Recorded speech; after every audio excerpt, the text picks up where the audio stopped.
జై గురుదేవదత్త. 29/9/2025 ఆశ్వీజ శుద్ధ సప్తమి సోమవారం.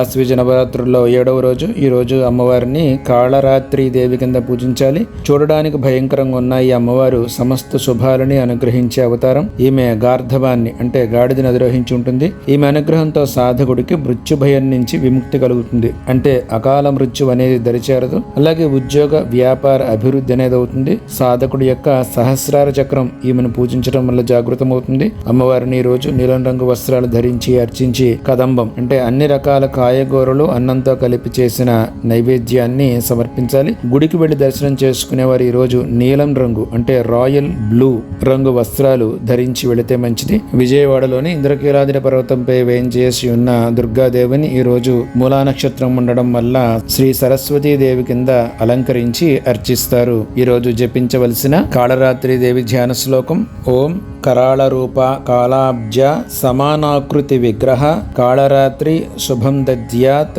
దేవి చండాట్టహాసిని, లేదా ఓం ఐం హ్రీం శ్రీం కాళరాత్రి దేవ్యే నమః.